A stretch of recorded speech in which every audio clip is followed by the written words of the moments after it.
কাছের এবং দূরের যেখান থেকে আমার ভিডিওটি উপভোগ করছেন আপনাদের সকলকে আন্তরিক প্রীতি ও শুভেচ্ছা জানিয়ে শুরু করছি আজকের ভিডিও। আজকের ভিডিওতে থাকবে আমার বিদ্যালয়ের সপ্তম শ্রেণীর কচিকাঁচা ছাত্রীবৃন্দ, যাদের ঐকান্তিক প্রচেষ্টা এবং ভালোবাসায় আমি সিক্ত। আজ তাদের বাংলাদেশ ও বিশ্ব পরিচয় বিষয়ের কুইজের মাধ্যমে কিভাবে ক্লাস পরিচালনা করব সেগুলোই আপনাদের সাথে শেয়ার করব। তো চলুন আমরা ভিডিওটি ভালোভাবে উপভোগ করি। ইতিমধ্যে ক্লাসে প্রবেশ করেই তাদের সাথে কুশল বিনিময় করেছি। তোমরা কেমন আছো সকলে? হ্যাঁ, আমিও ভালো আছি। আমি জানি কারণ কুইজের মাধ্যমে ক্লাস নিলে আমার কাছে মনে হয় যেন তোমরা বেশি ফলপ্রসূ রেজাল্ট করতে পারো এবং তোমাদের রিডিং পড়াটাও ভালো করে হয়ে যায়।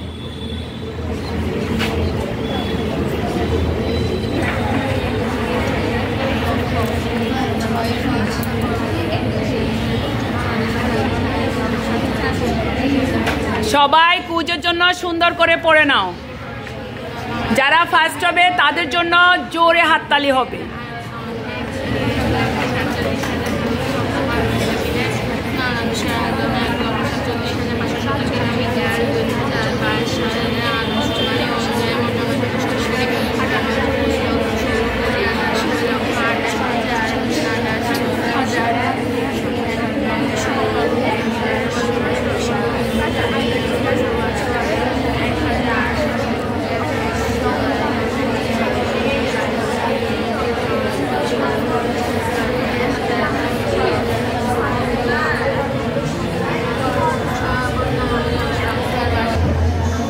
মনোযোগ দাও।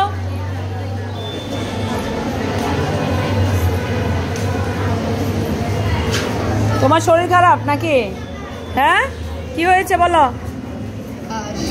শরীর খারাপ?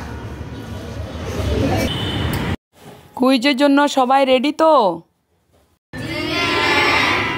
এটা কি বলো তো? কুইজের মাধ্যমে ক্লাস পরিচালনা কেমন? কারণ কুইজ দিলে তোমাদের কি হবে বলো?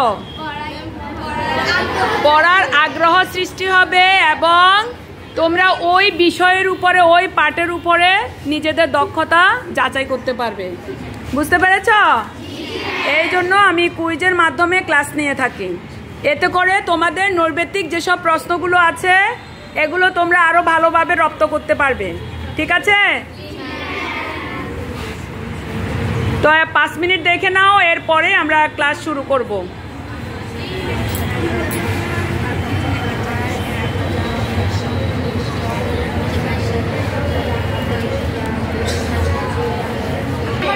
তাহলে এক্ষুনি আমরা কুইজ শুরু করব, কেমন?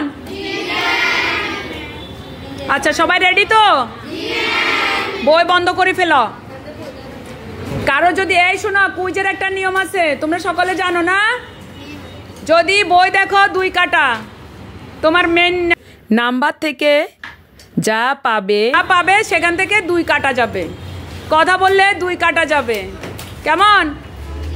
তারপরে যদি অন্যের উত্তর, অর্থাৎ খসারিকে প্রশ্ন করলে যদি উত্তর দিতে না পারে, খসারি উত্তর দিলে সেখানে খসারি নাম্বার পাবে, বোনাস 5। তাহলে আমরা 5টা করে প্রশ্ন করব, প্রতিটা প্রশ্নের জন্য কত? 5 করে। ঠিক আছে? তো আমরা শুরু করি, চলো। কুইজের জন্য সকলে রেডি কেমন? সহজ প্রশ্ন থেকে শুরু করি। আচ্ছা, প্রথম সারির প্রশ্ন। দক্ষিণ এশিয়ার একটি উন্নয়নশীল দেশের নাম বলো। বাহ, অনেকে হাত তুলে ফেলছে। তুমি বলো। তুমি বলো। সঠিক হয়েছে? সঠিক হয়েছে না?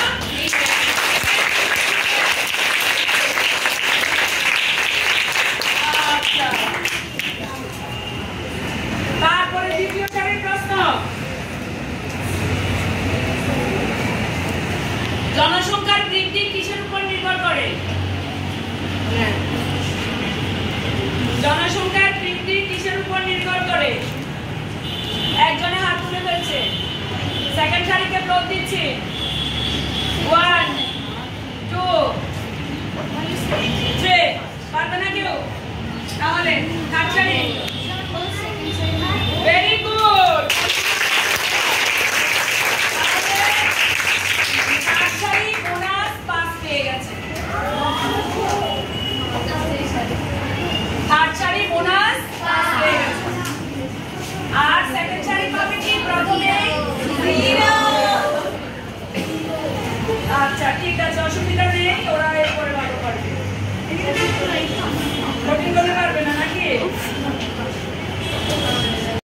তো আমি প্রশ্ন খুঁজে খুঁজে বই থেকে বের করে তারপরে তাদেরকে আমি প্রশ্নগুলো করছি, আর তারা খুব সুন্দর এবং সুরেলা কণ্ঠে উত্তর দিচ্ছে এবং প্রাণবন্ত উত্তর দিচ্ছে।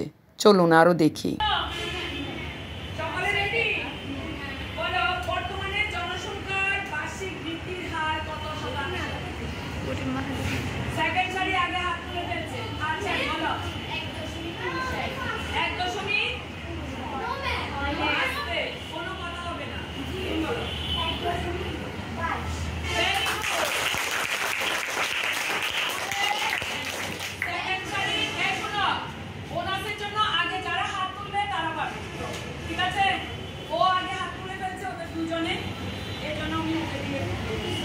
আচ্ছা ঠিক আছে, তাহলে আমাদের প্রথম প্রশ্ন গেল, এবারে দ্বিতীয় প্রশ্নে আসি।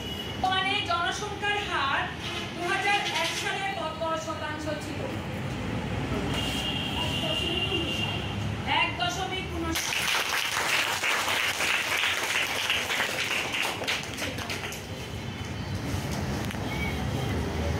আচ্ছা সেকেন্ড সারিকে একটু সহজ করে প্রশ্ন করতে হবে নাকি? হ্যাঁ আচ্ছা, তোমাদের সহজ প্রশ্ন বলো। 2022 সালে আদমশুমারি অনুযায়ী মোট জনসংখ্যা কত?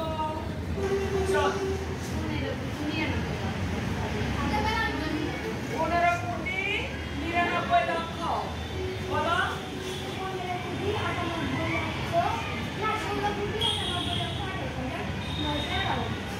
911 জন।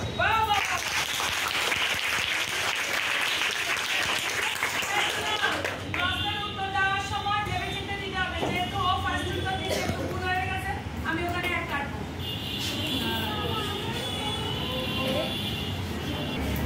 এক কেটে দেওয়া হয়েছে। এরপরে থার্ড সারি।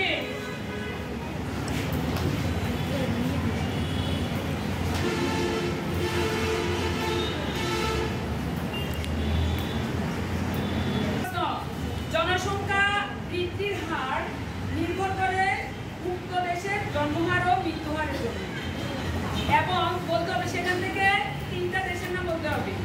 কোন কোন দেশের জন্মহার ও মৃত্যুহার মানে আমাদের দেশের জন্মহারের সাথে মিলে গেছে, 3টা দেশের নাম বলতে হবে। মানে কম আর কি, আমাদের দেশের তুলনায় কোন কোন দেশে কম, ওইরকম 3টা দেশের নাম বলতে হবে। বাংলাদেশের তুলনায় কোন কোন জায়গায়, মানে কোন কোন দেশে জন্মহার এবং মৃত্যুহার কম বাংলাদেশের তুলনায়। ওই হাত তুলে ফেলছে, আগে হাত তুলছে। Nursery 1 2 Malaysia, no. ভারত, আরেকটা আর বলো, আর কি পারবে? জোরে বলো। শ্রীলঙ্কা না, ঠিক আছে, আমি আমার প্রশ্নটা নিতে পারছি না, বলো। বলতে হবে মানে কোন কোন দেশ বাংলাদেশের চেয়ে তুলনামূলকভাবে কম।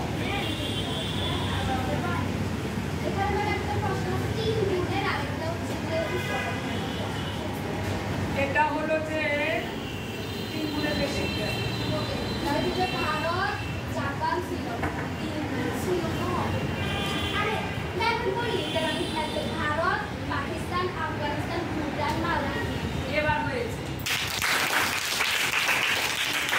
এই দেশগুলোতে বাংলাদেশের তুলনায় কি মৃত্যুহার?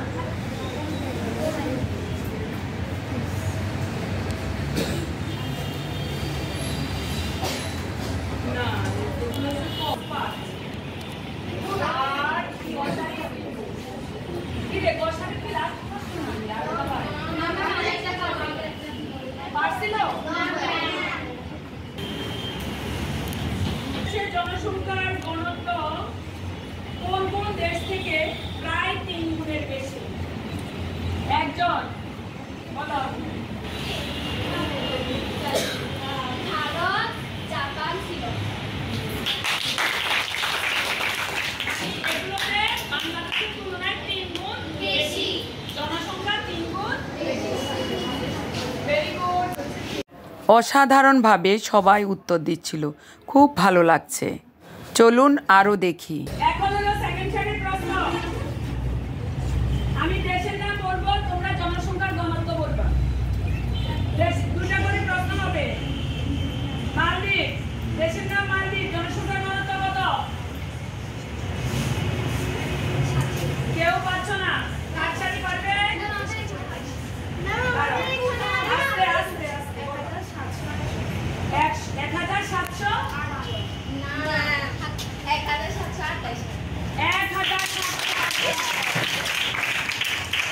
আচ্ছা, আরেকটা দেশ, সিঙ্গাপুর। 8,407। আচ্ছা, নুহা একটু ভুলে গেছে, বলো। 8,207। 8,207। তাহলে এবারও কিন্তু সেকেন্ড সারি 0 পেয়েছে, আর সেই বোনাস পেয়ে যাবে ফার্স্ট সারি। কেমন? আচ্ছা, আরো ভালো করে পড়তে হবে। তোমরা অনেকে ভালো করে পড়ছো, কিন্তু বলার সময় হয়তো মনে আসতেছে না। এটা কোনো বিষয় না, একটু মনোযোগ দিলেই পারবে। কেমন? নাম্বার বাড়া দিব। আচ্ছা, থার্ড সারির প্রশ্ন একেবারে সহজ। জনসংখ্যার পরিবর্তনশীল অবস্থাকে জনসংখ্যার কি বলা হয়? দেখো, ইতিমধ্যে অনেকের হাত উঠে গেছে।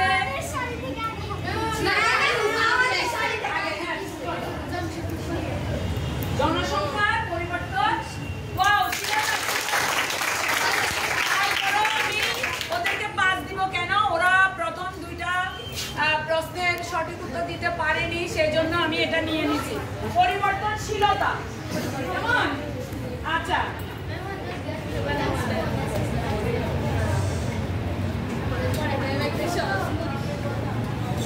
আচ্ছা, তোমাদের প্রথম সারির প্রশ্ন।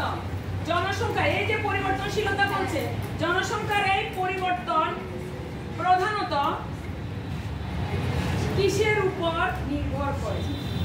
মানে সামাজিক কিসের উপর নির্ভর করে? বলো।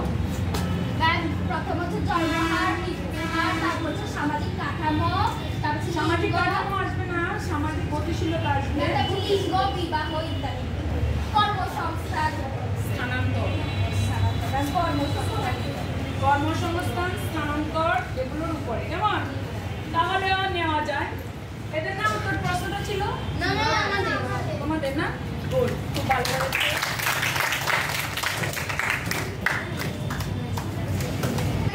সহজ একটা প্রশ্ন করবো, সেকেন্ড সারি। রেডি তো? একটু ভেবে চিন্তে উত্তর দাও। তোমরা অনেকে মনে হয় পড়ছো, মনে করতেছে না। বর্তমানে বাংলাদেশের মানুষের গড় আয়ু কত? বলো। 72.3। জোরে একটা হাত। বাংলাদেশের মানুষের গড় আয়ু বেড়েছে। হ্যাঁ, গুড। একটি দেশের জনসংখ্যার বয়স কাঠামোকে কয় ভাগে ভাগ করেছে? এটা থার্ড সারির প্রশ্ন। তোমরা একদম হাত তুলবে না। গুড, বলো।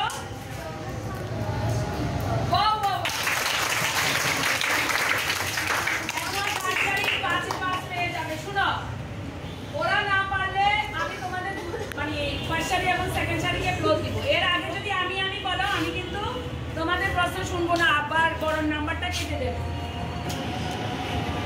আচ্ছা, প্রথম সারির প্রশ্ন। জনসংখ্যার কাঠামোগত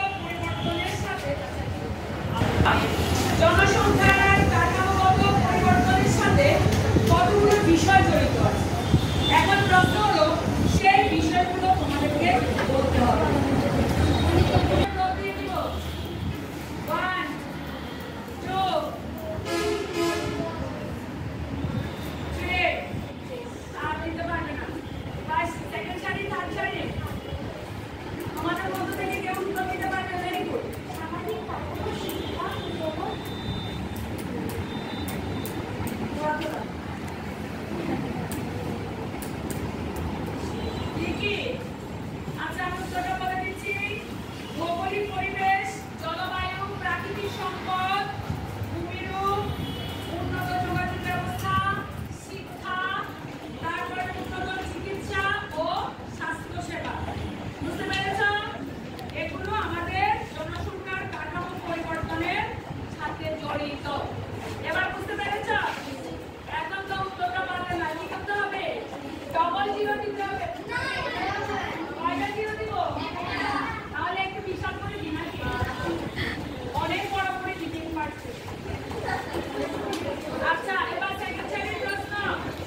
তাহলে